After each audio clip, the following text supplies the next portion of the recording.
Sumabak sa 8 round ng sparring ang pambansang kamao Manny Pacquiao sa pagbalik niya sa training kahapon sa General Santos City. Nagpahinga kasi siya ng 2 araw para sa kanyang kaarawan. Ilang beses niyang na-corner sa ropes ang sparring partners na sina George Cambosos Jr. at si Cebuano boxer Jeritz Chavez. Nagpakawala rin ng malalakas na suntok ang kasparring niya. Counter-punching daw ang ine-ensayo ng Team Pacquiao. Kasi nandiyan pa yung snap niya. Kasi ngayon, yung sparring session ngayon, pataas pa lang. Kaya medyo hindi pa adjustment pa siya.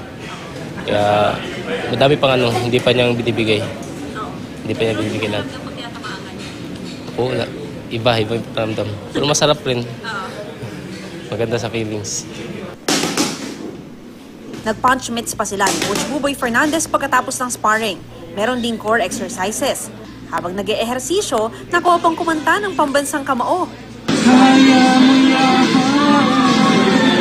Kaya binawasan natin yung training sa araw na to kasi doon sa ipinakita niya palang kanina,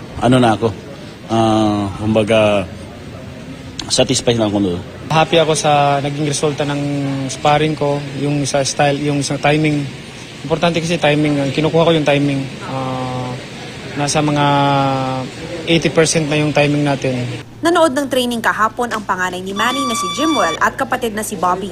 Suportado raw ng pamilya Pacquiao ang patuloy na pagboboxing ng 8th Division World Champion.